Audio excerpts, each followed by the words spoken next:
بسم اللہ الرحمن الرحیم۔ نبی علیہ الصلاۃ والسلام کی شادی حضرت خدیجہ بنت خویلد رضی اللہ تعالیٰ عنہ سے ہوئی، اور نبی علیہ الصلاۃ والسلام کی ذات بابرکت سے وہ بہت زیادہ متاثر ہوئیں۔ انہوں نے اپنا سارا مال نبی علیہ الصلاۃ والسلام پہ قربان کر دیا۔ نبی علیہ الصلاۃ والسلام نے شادی کے بعد بھی اپنا ذریعہ معاش تجارت کو رکھا، آپ تجارت کرتے رہے۔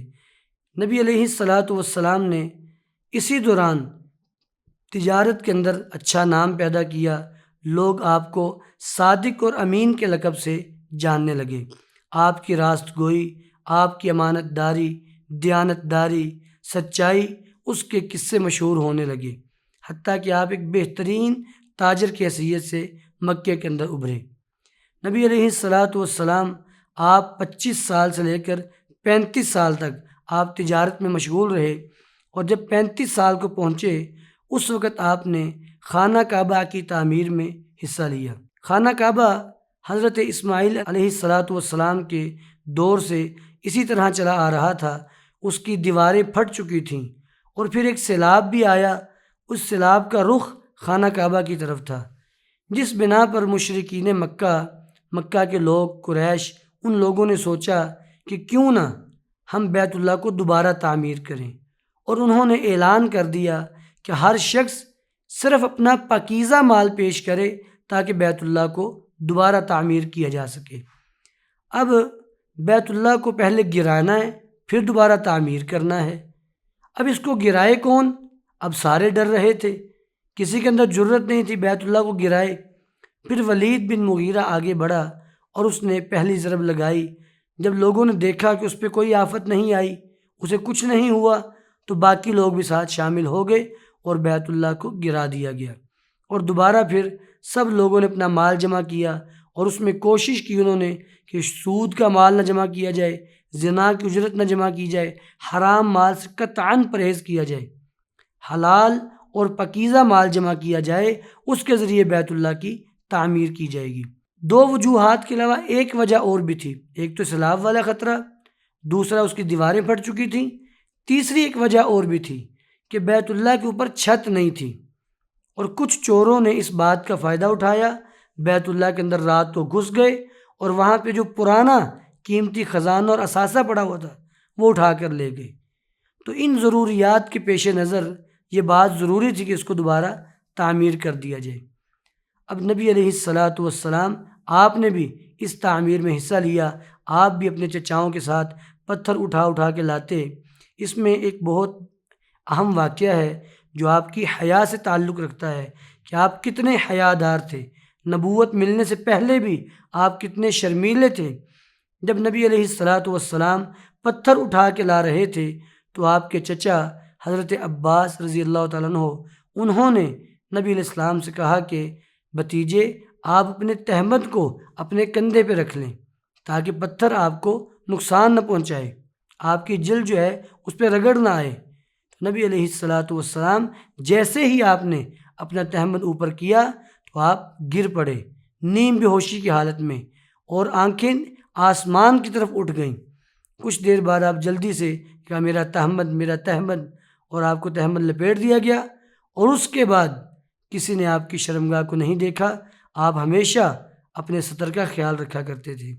نبی علیہ الصلاۃ والسلام نے اس تعمیر کے اندر حصہ لیا، اور اس تعمیر میں مشرکین مکہ جنہوں نے خالص مال جمع کیا تھا ان کے پاس مال کم پڑ گیا۔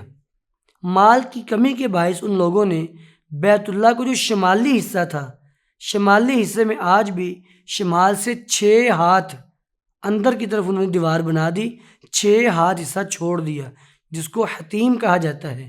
اصل میں وہ بیت اللہ کا حصہ تھا، لیکن بعد میں اس میں سے انہوں نے اس میں نکال دیا گیا۔ نبی علیہ الصلاۃ والسلام اس تعمیر میں حصہ لیتے رہے۔ اب اس میں ایک اور اہم واقعہ جو آپ کی ذہانت سے تعلق رکھتا ہے، جب حجر اسود کو رکھنے کی باری آئی تو ہر قبیلے نے اس بات پہ جھگڑا کرنا شروع کر دیا کہ حجر اسود کو اس کی جگہ پر ہم ہی رکھیں گے۔ ہر ایک کی کوشش تھی کہ یہ اعزاز ہمارے حصے میں آئے، یہ کام ہم کریں۔ اب نبی علیہ الصلاۃ والسلام آپ بھی سارا معاجرہ دیکھ رہے تھے۔ وہاں پہ اختلاف جب رائے ہوا، مختلف لوگ آپس میں باتیں کرنے لگے، تو ابو امیہ مخزومی جو کہ ایک ادیڑ عمر آدمی تھا، اس نے یہ مشورہ دیا کہ میرے مشورے کے مطابق ایسا کرو کہ کل کو سب سے پہلے جو آدمی بیت اللہ میں داخل ہوگا وہی اس پتھر کو اس کی جگہ پہ رکھے گا۔ اور جب اگلا دن ہوا تو اللہ کا کرنا ایسا ہوا کہ جناب رسول اللہ صلی اللہ علیہ وسلم آپ سب سے پہلے بیت اللہ میں داخل ہوئے۔ جب باقی لوگ آئے، آپ کو دیکھا تو کہا کہ ہم اس پہ راضی ہیں، یہ صادق اور امین ہے، یہ جو فیصلہ کرے ہمیں منظور ہے۔ تو نبی علیہ الصلاۃ والسلام آپ نے ایک چادر منگوائی، اس چادر کے اندر حجر اسود کو رکھا گیا اور سب سرداروں سے کہا کہ اس چادر کو اٹھا کے اس پتھر کی جگہ کے پاس لے کے آؤ۔ اس پتھر کو اس کی جگہ کے پاس لایا گیا تو نبی علیہ الصلاۃ والسلام نے اپنے دست مبارک سے اس کو اٹھا کے اس کی جگہ پہ رکھ دیا۔ اور یہ فیصلہ ایسا تھا جس میں آپ کی ذہانت بھی عیاں ہوتی ہے، اور اس فیصلے سے سب کے سب لوگ راضی ہو گئے۔ اس کے بعد نبی علیہ الصلاۃ والسلام آپ کو گوشہ نشینی پسند ہوئی، آپ اکثر تنہائی میں رہتے، علیحدہ چلے جاتے۔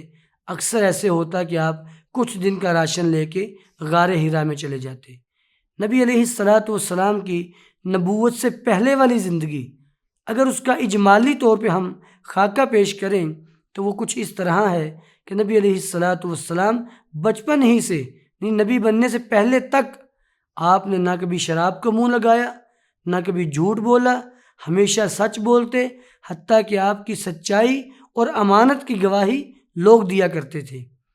اور نبی علیہ الصلاۃ والسلام کو بچپن ہی سے معبودان باطلہ سے نفرت تھی، آپ ان کو پسند نہیں کرتے تھے، اسی لیے آپ اکثر ایسا ہوتا کہ آپ علیحدہ تنہائی میں جا کے بیٹھ جایا کرتے تھے۔ اسی طرح نبی علیہ السلام کے حوالے سے حضرت خدیجہ بیان فرماتی ہیں کہ آپ بیوگان کے کام آتے، آپ بے کسوں کا بوجھ اٹھاتے، غریبوں مسکینوں کا سہارا بنتے، آپ ہر کسی کی مدد کرتے۔ تو گویا کہ نبوت سے پہلے بھی آپ بہترین اوصاف کے مالک تھے، کبھی آپ نے کسی کو پریشان نہیں کیا، کبھی کسی کو تنگ نہیں کیا۔ اب یہ جو 35 سال سے لے کر 40 سال کا دورانیہ ہے، اس دورانیے کے درمیان نبی علیہ الصلاۃ والسلام اکثر اوقات غار حرا میں چلے جاتے، اکثر خاموش رہتے، غور و فکر کرتے رہتے۔ نبی علیہ الصلاۃ والسلام نبوت ملنے سے پہلے آپ کو 6 ماہ تک سچے خواب آتے رہے، اور نبی علیہ الصلاۃ والسلام نے فرمایا کہ سچا خواب یہ نبوت کا 46واں حصہ ہے۔ 46ویں حصے کا مطلب یہ ہے کہ نبی علیہ الصلاۃ والسلام کی جو نبوت کا دورانیہ ہے وہ 23 سال کا ہے۔ ایک سال کے اندر 6 ماہ 2 دفعہ آتے ہیں، یعنی 6 ماہ اور 6 ماہ ایک سال پورا ہوا، اور 23 سال کے اندر 6 ماہ 46 مرتبہ آتے ہیں۔ اور نبی علیہ الصلاۃ والسلام کا جو 23 سال نبوت کا دور ہے اس میں سے پہلے 6 ماہ جو ہیں اس میں آپ کو سچے خواب آتے رہے، حتیٰ کہ خود آپ بیان فرماتے ہیں کہ میں رات کو جو بھی خواب میں دیکھتا صبح اٹھتا تو وہی بات اسی طرح پوری ہو جاتی۔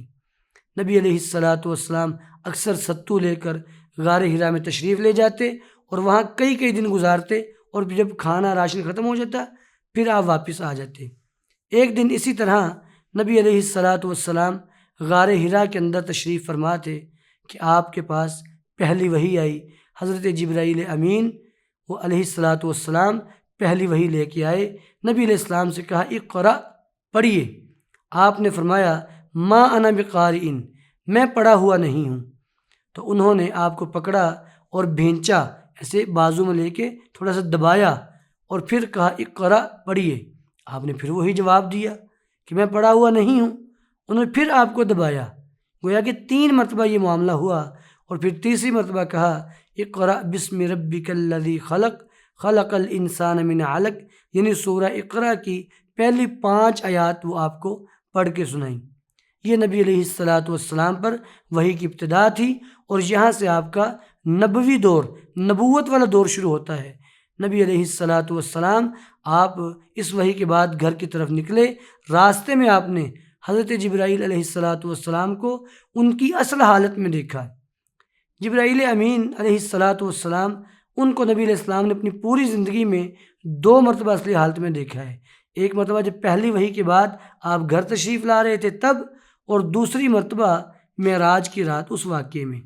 نبی علیہ الصلاۃ والسلام آپ گھر تشریف لائے انتہائی پریشان، اور اپنی بیوی سے کہا زملونی زملونی، مجھے چادر اوڑھ دو، مجھے چادر پہنا دو، مجھے اپنی جان پر ڈر ہے، مجھے خطرہ ہے کہ کوئی مجھے قتل نہ کر دے، ختم نہ کر دے۔ تو حضرت خدیجہ بنت خویلد فرمانے لگی رضی اللہ تعالیٰ عنہ کہ کلا واللہ لا یخزیک اللہ ابدا، اللہ کی قسم اللہ آپ کو رسوا نہیں کرے گا۔ انک لتصل الرحم وتکسب المعدوم وتحمل الکلہ، آپ تو بے کسوں کے کام آتے ہیں، جن کے پاس گزر بسر کے لیے کچھ نہیں آپ ان کو کما کے دیتے ہیں، بیوگان کے کام آتے ہیں، اللہ کبھی آپ کو ضائع نہیں ہونے دے گا۔ نبی علیہ الصلاۃ والسلام پہ یہ پہلی وحی تھی، یہاں سے آپ کا نبوی دور شروع ہوتا ہے۔